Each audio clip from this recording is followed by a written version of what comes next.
This stroller appeared very ordinary. Even the mother, who sold it at a local flea market, had no idea that a huge secret was hidden inside. So when she found a buyer and traded it in for cash, she figured she would never see it again. But when the buyer returned to her one day, her life changed forever. Before we start, smash the like button and make sure to subscribe if you haven't, and hit that notification bell so that you won't miss any new stories. Megan shifted nervously from one foot to the other.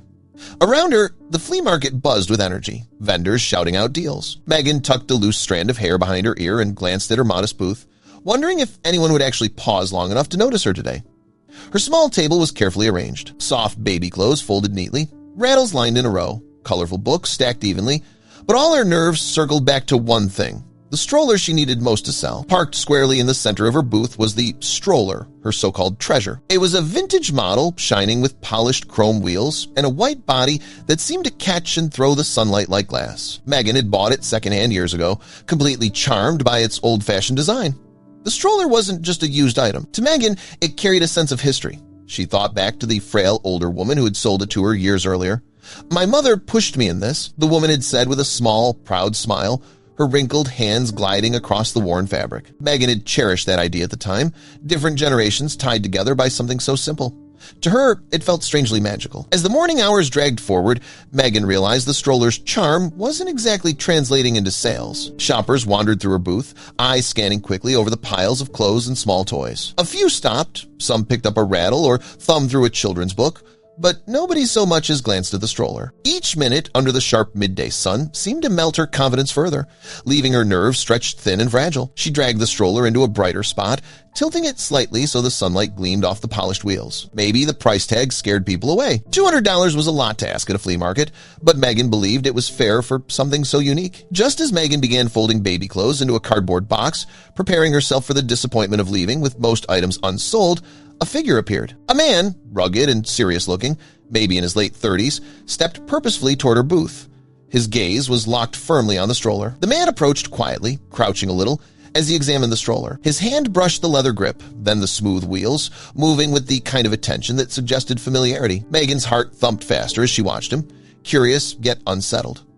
"Philip's Company, right?" he asked calmly. Megan froze, caught completely off guard by that. Megan opened her mouth to respond, but hesitated, unsure how convincing she sounded.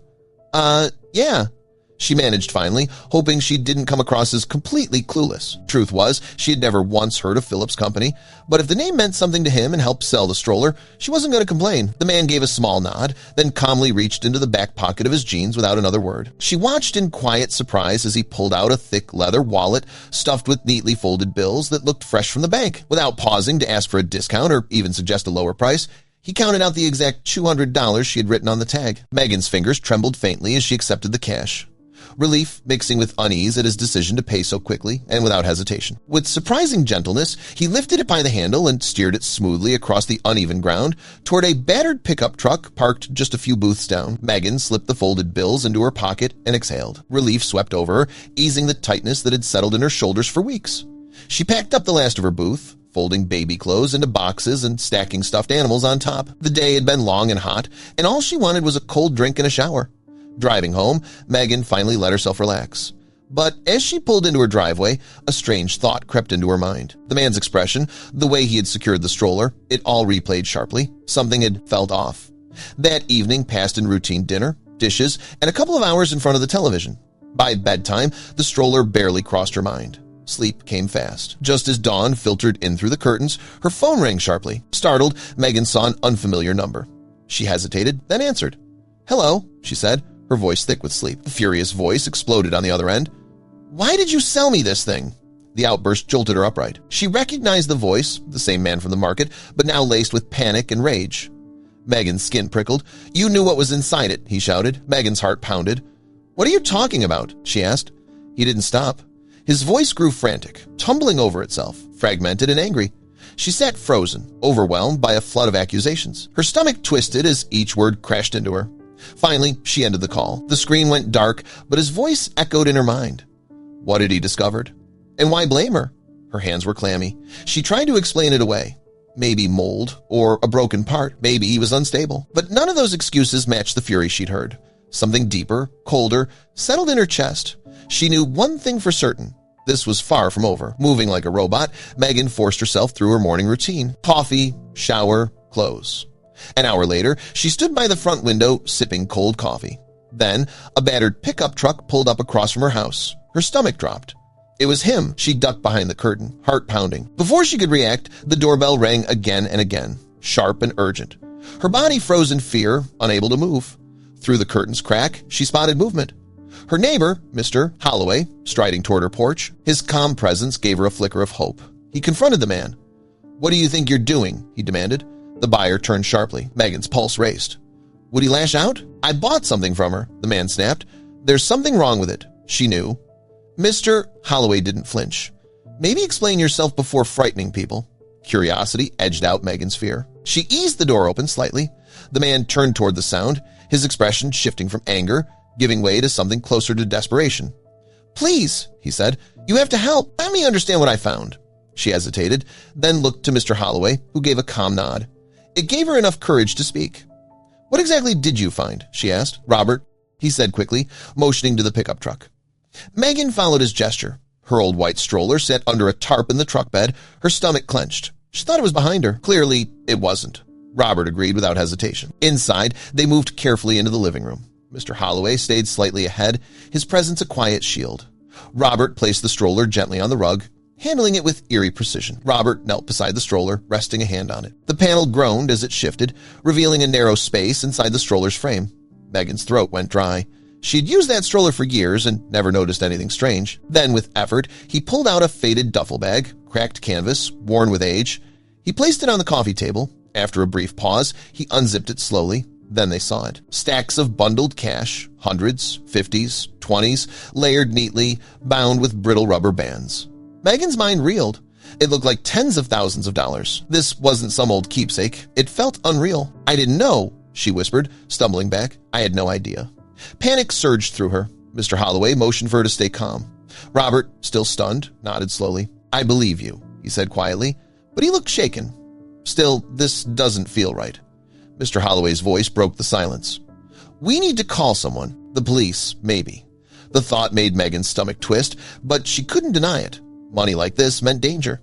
Megan clung to the thought. Her mind jumped to Beth, the frail woman who'd sold her the stroller years ago. Could it be connected? Her living room suddenly felt like a crime scene.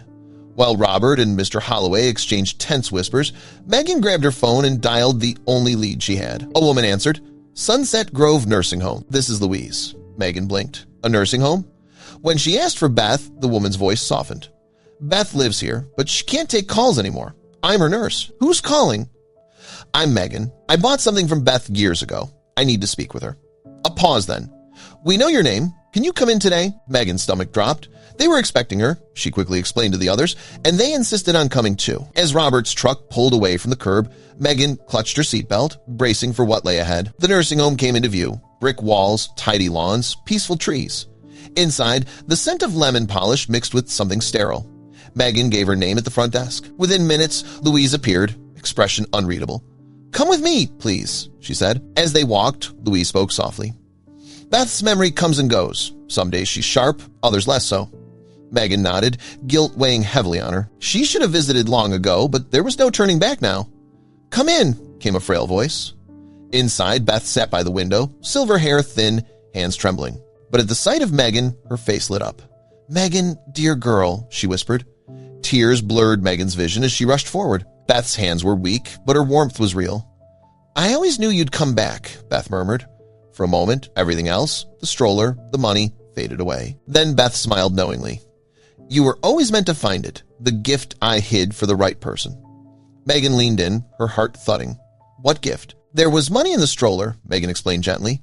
"A lot? Did you put it there?" Beth chuckled softly. "Of course, dear. It wasn't stolen." Relief and disbelief clashed in Megan's chest. "I saved it little by little," Beth continued. "From small jobs, gifts, anything I could spare.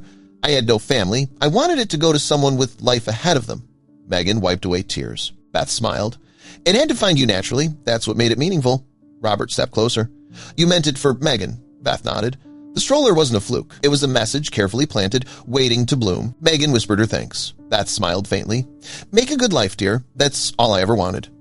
The ride home was quiet. The money no longer felt dangerous. It felt like a gift from the past, reaching toward the future. When they arrived, Megan turned to Robert halfway. "We split it." Beth wanted to help us both. Emotion flickered across his face. Together, they unloaded the stroller gently, leaving the duffel bag tucked away. Inside, over coffee, they made plans. Pay debts, support their kids, start small businesses. Nothing extravagant, just a better, steadier life. Megan's heart swelled with hope. In the days that followed, Mr. Holloway became a constant presence, helping with repairs, sharing meals. His quiet kindness anchored their little corner of the world. Megan realized true wealth wasn't hidden in duffel bags. It was in people who stood by you. Then, one peaceful spring morning, Megan found Beth sleeping by the window, a gentle smile on her lips. Louise stood nearby, quiet and knowing. Megan sat beside her, grateful. So much had changed. She wasn't surviving anymore. She was living with purpose. The stroller stayed in her garage, clean and polished. Not a relic, but a symbol waiting for the day she might pass it on to her own son. Later, Robert suggested starting a scholarship in Beth's name. Megan agreed. Writing the first check for the Bethany Collins, Hope Scholarship felt like a circle closing. That autumn evening, as her son's laughter echoed from the yard, Megan looked to the stars and whispered, "Thanks." Beth's gift had become a legacy.